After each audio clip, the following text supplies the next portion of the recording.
Welcome, everyone. I am Lieutenant Colonel Declea Gibson, Joint Base Langley-Eustis Public Affairs Chief. First name is spelled D-O-C-L-E-I-A. Last name G-I-B-S-O-N. The purpose of this briefing is to bring you all up to date on the aircraft crash that occurred on Langley Air Force Base yesterday and to answer any questions you may have. After the brief, we will allot 10 minutes to answer your questions. I ask that you keep the questions focused on the air show and the recent aircraft crash. I also want to remind you that this is still an ongoing investigation, so there may be some information that we don't know the answer to at this point. Each media outlet will be limited to one question and one follow-up.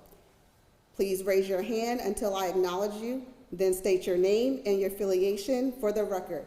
This will help to ensure you get your follow-up information that we may provide. Toward the end of the briefing, I will indicate how many more questions we have time for. If time permits, additional questions will be allowed. All comments are on the record. At this time, please silence your electronic devices. Ladies and gentlemen, at this time, we will have Dan Boggs, first name spelled D-A-N, last name B-O-G-G-S.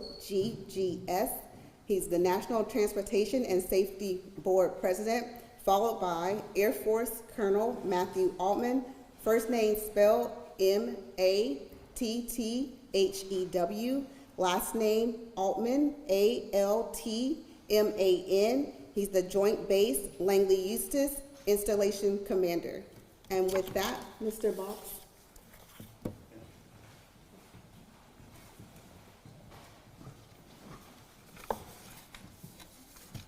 Good afternoon.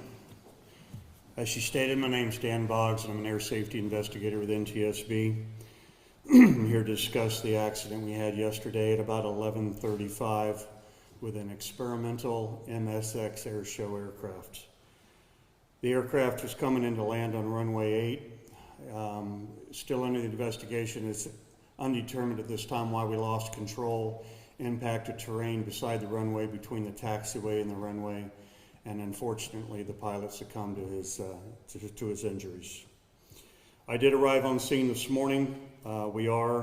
We have moved the aircraft at this time. We will be taking it to an off-site location, and over the next 2 to 3 days we will be doing a detailed examination of the flight controls, the engine, any avionics that may be installed on the aircraft. Behind the scenes, we'll be also looking at the pilot qualifications, looking at the maintenance records, the maintenance logs, the weather, and so forth, anything that pertains to the aircraft itself. I do want to take time and on behalf of the NTSB, give our sincere condolences to the family and friends of a well-known pilot. I will not be issuing his name at this time. That will come from the medical examiner later. As just for dates, we will take about 2 weeks to write a preliminary report. I will get the preliminary report once I get home, get it out. After that, and we get the factual information downloaded that we need, it takes between 12 and 18 months for a final report to come out. I do absolutely want to thank the cooperation of the Langley Air Force Department here. I tell you, it was just top notch. The colonel and his team, I couldn't be happier with. Every support aspect, from removing with heavy equipment, the professionalism, and just the team of officers that I spoke to all day today has just been top level. At that time, as it pertains to the rest of it, I would like to turn it over to the colonel, please.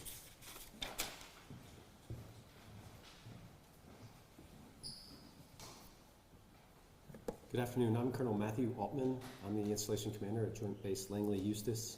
On behalf of all of the men and women of Joint Base Langley-Eustis, I'd like to offer again my deepest condolences to the family and friends of the fallen pilot.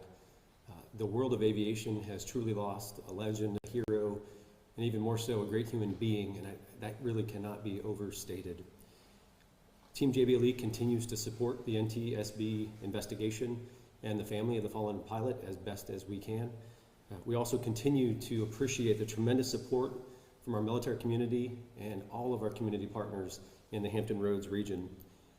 I've always had a deep respect for those who fly, and over the last 24 hours, I've gained even more of a tremendous appreciation for the aviators and professionals that orchestrate these air shows and the air show community. And based on consultation and their strong recommendation, consultation with the NTSB, and our team's preparedness to execute a safe air show, we've decided to proceed with the Air Power of Hampton Roads Air Show this weekend as scheduled. And at this time, I'll be happy to stand by for your questions. Well, Colonel, is there going to be any changes to the air show operation because of what happened? As of this afternoon, we've received all of the other aircraft that were scheduled to arrive. And so at this time, the majority of the flying schedule will be as planned. The air show boss and our team are still in consultation to develop the final plan, but largely the weekend will execute as originally planned. Can you talk about how this crash, maybe, if at all, has impacted just other operations here at the base?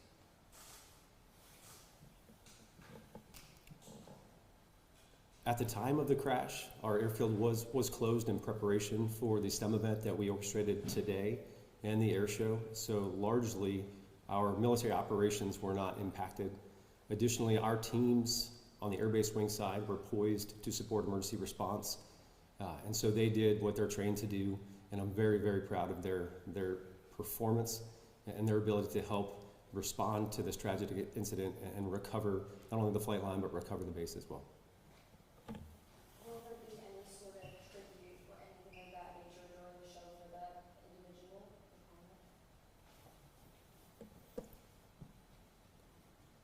This pilot's loss, as everyone can appreciate, has been felt deeply by the entire aviation community and especially all of the performers that were here. It's a very close family. So every single one of them, I'm sure, will pay tribute and pay homage in their own special way. At this point, it's too early to determine if there's going to be a formal element. Clearly, this loss will be on all of our minds and in all of our hearts, and we'll always all be thinking about his family throughout the weekend. And so not only do we hope that this air show is yet again a great opportunity to welcome in the community and still celebrate the joy of air power and the promise of air power and all the inspiration that brings, but we do hope it's also a tribute to his legacy and really his wizardry in the air. Mr. Boggs, can you tell us, was he, the pilot, was he on a straight-in approach when he was attempting to land? Yes, he was just coming in just for a normal landing. There was no acrobatic maneuvers or nothing planned at that time. Just coming in, I think he was going to have a debriefing later of what today was going to involve. And was there any impediments on the runway or anything at the time, or weather related? No, not at all. I know the NTSB has four types of investigations that they can do when they do aircraft investigation. Can you say what class or what type of investigations? Yeah, so generally like a class 4 investigation may be an example of of a pilot that admits fault. You know what, I forgot to put the landing gear down, my fault, the airplane is fine, and we will do an investigation, but it'll be a class 4 and we just take the general data and it's a data gathering. And the next one is a little bit higher up, a class 3, which would be a limited investigation that there's a little bit more substantial damage to either the aircraft or serious injury to the pilot, where maybe the main structure, the main spars, something of the main components are damaged. A higher level class 3, which is a fatal accident like we have here today, we launch on those. We launch on every one of them. We always have an investigator on scene as quickly as they could make it here. And then you have a field major, which can be a partial board launch up to a full board launch. And then we have a major accident, which involves something with a Class 121 operator, a Delta United, something of that level, which is a full board launch. Do you know yet which this is going to be? This is going to be a higher Class 3, a fatal field. And can you tell us more about the aircraft itself? The aircraft's a single engine, single seat, really specifically built and designed for air shows. It's the pilots that fly in air shows love the power that comes out of the engine. It's usually 300, 350 horsepower, almost double what you would have on a normal small aircraft that you see flying around. Short wingspan, but high sensitivity and flight controls. For snap rolls and flips and rolls, it's just an all-around stunt airplane, and it's just well respected in the air show community. So I know you work closely with the FAA, but you don't anticipate in this case, since it's custom made, there's no other like models that those pilots would have to be concerned about. Like obviously, when some of the Boeing Max stuff happened, everybody was put on notice. That's not in this case. I can only ascertain, right? Not at this point, but we don't know that yet, because what happens now is now that I'm going to take the aircraft and go off site with it, I'm going to examine everything with the aircraft. If I find something during that investigation that the industry needs to know about, we will immediately put out a safety bulletin for all pilots that fly that class. Hey, be on the lookout, or we're looking at this or something, but we just don't know yet. We're not there. Can you say if there was any radio communication between the pilot and the tower prior to the crash? Well, it is a control tower, and he was speaking to it, and we are getting that download as we speak. It hasn't been done yet, but I will get the entire communications of between the tower and the pilot. Yes.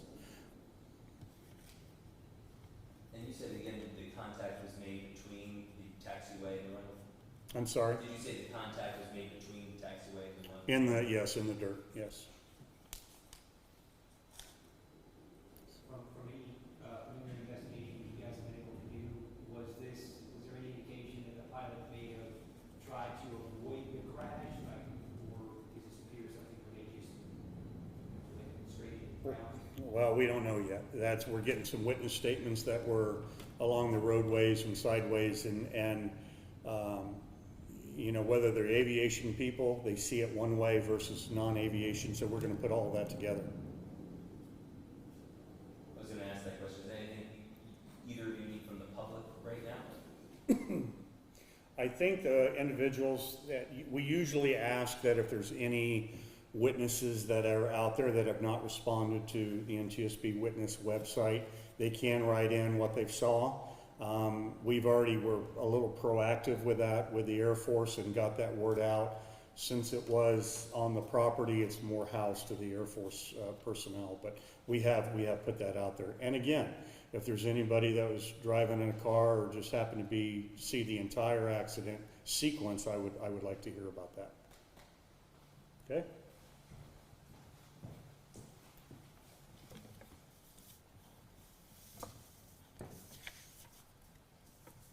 Okay, ladies and gentlemen, thank you for joining us today at this press conference.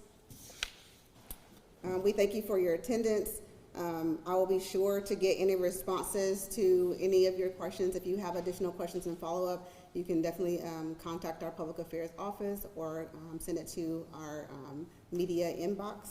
I will be available in the back of the room if you have any quick additional questions. The questions that I can answer are questions about the air show, about the base specific, not about the accident or the investigation. With that, thank you and have a great day.